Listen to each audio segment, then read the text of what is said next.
poder hablar sobre cómo es el niño y qué necesita dentro de un proceso judicial, ayuda a referirnos un poco a cómo es la conformación neurológica del propio niño.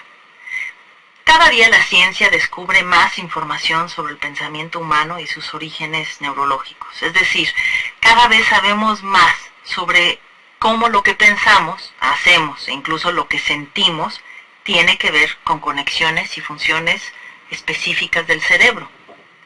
El conocimiento neurocientífico genera muchos debates filosóficos sobre el alcance y la naturaleza de la voluntad, la moral, el libre albedrío.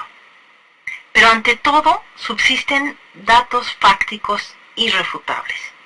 El ser humano necesita de ciertas conexiones neuronales para efectuar ejercicios mentales. Si carece de estas conexiones o aún no las ha desarrollado, le es imposible realizar estos ejercicios mentales. De hecho, gran parte del estudio sobre el desarrollo neuronal surge a partir de esta premisa. Los primeros estudios sobre la importancia de partes específicas del cerebro en el comportamiento humano surgen de casos en los que un individuo sufre un daño cerebral y de pronto ya no puede realizar ejercicios mentales que antes sí podía hacer.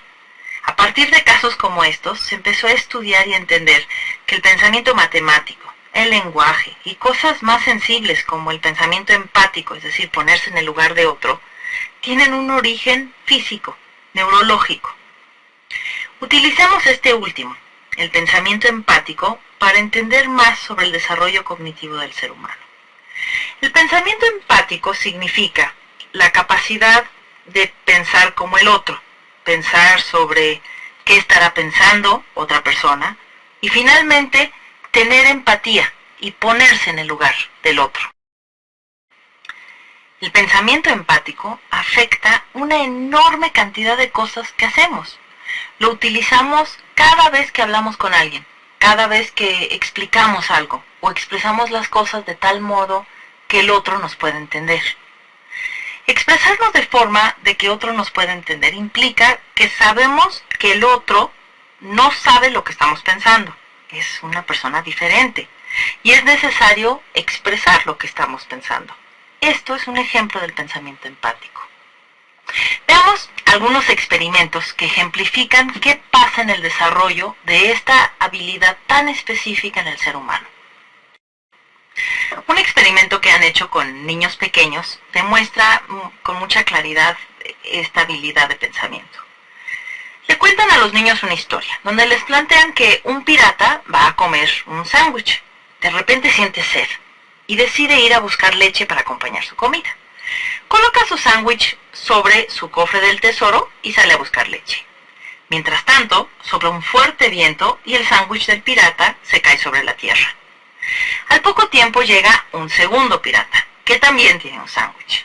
A este segundo pirata también le da sed y también decide ir por leche, y antes de salir por leche coloca su sándwich sobre el mismo cofre del tesoro y se va a buscar la leche. Cuando el primer pirata regresa y quiere su sándwich, entonces se le plantea la pregunta a los niños: ¿cuál creen que tomará? Este mismo cuento y esta misma pregunta se le plantea a niños de diferentes edades. ¿Qué considerarían que responde un niño de 3 años, de 5 años, de 7 años? Es diferente, muy diferente. Lo que se ha observado es que niños menores de 5 años consideran que el pirata tomará el sándwich que está en el piso, es decir, como ellos vieron que el sándwich del primer pirata se cayó y que el sándwich sobre el cofre es de otro pirata, asumen que por supuesto el pirata sabe lo mismo que ellos. No son capaces de pensar que el pirata piensa y sabe cosas distintas a las que hay en su propia mente. Esto se conoce como pensamiento egocéntrico, en donde el niño piensa que todos piensan igual que él piensa dentro de su propia cabeza. Los niños de 5 años empiezan a entender que el pirata puede no saber que su sándwich cayó, pero aún les cuesta trabajo elaborar esta idea. y consideran que el pirata debería haber tomado su verdadero sándwich. Hasta la edad de 7 años empiezan cabalmente los niños a poder considerar que el otro tiene pensamientos propios y acciones distintas a las suyas.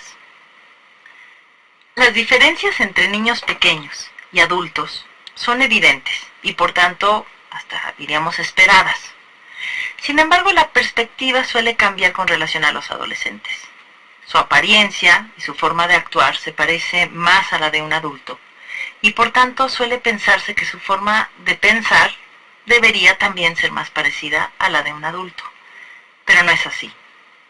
Si seguimos utilizando el ejemplo del pensamiento empático, podemos ver diferencias importantes entre adultos y adolescentes. En un estudio hecho recientemente, se muestra a un señor que tiene enfrente unas repisas con diversos objetos puestos en ellas.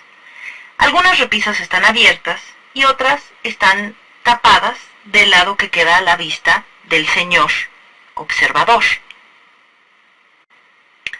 Del otro lado de la repisa, es decir, del lado que el señor no puede ver, todas las repisas están abiertas.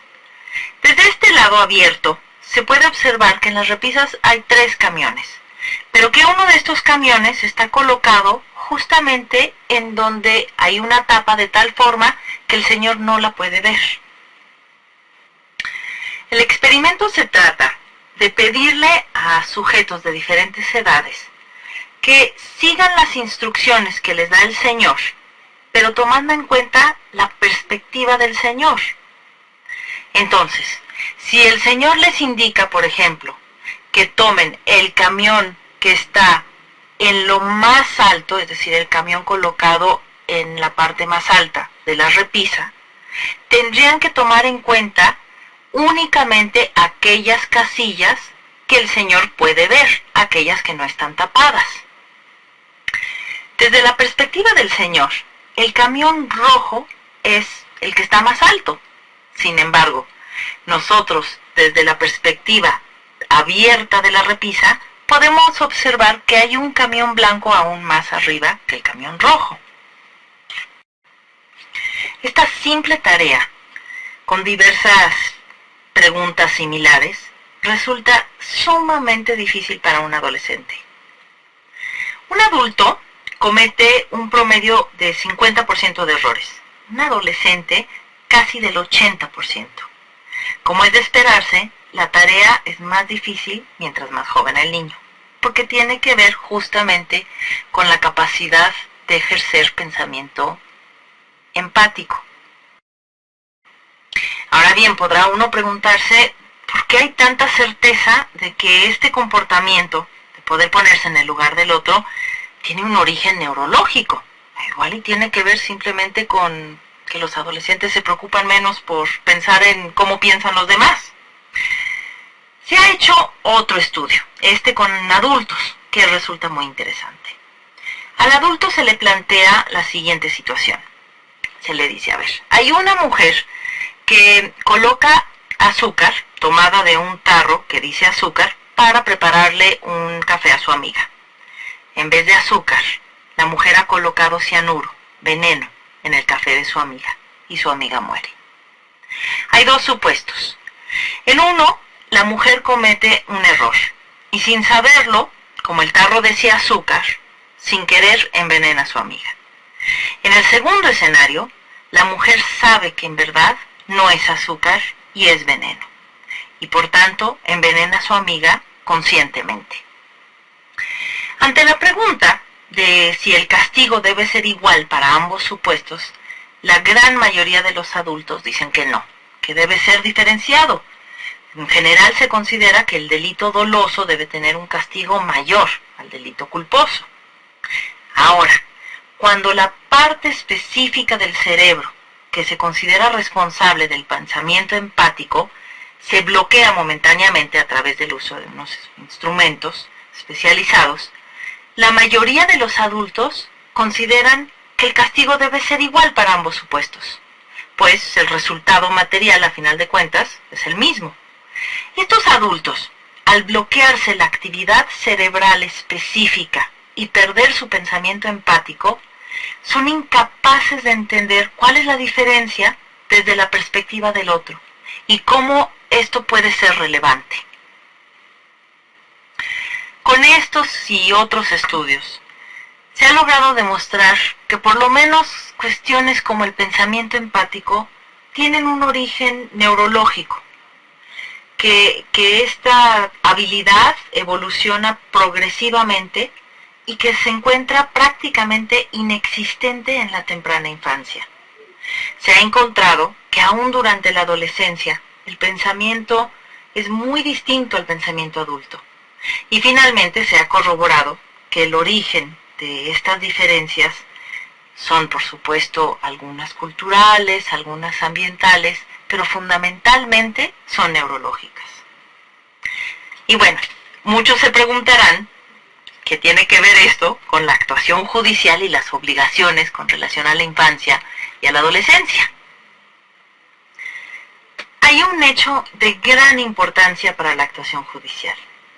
La forma en la que piensa un niño, niña o adolescente no se puede modificar. No existe herramienta o metodología que cambie cómo piensa el niño o el adolescente. Piensa de esa manera porque así es su cerebro y eso no se puede cambiar. Esto significa que es imperativo que el proceso se adecue al pensamiento infantil, que se desarrollen métodos para que el acceso a la justicia de niños, niñas y adolescentes sea idóneo desde la perspectiva de su propio pensar y actuar, y no la perspectiva adulta. Esta es una enorme implicación para el juzgador en todo asunto que afecte a niños, niñas y adolescentes.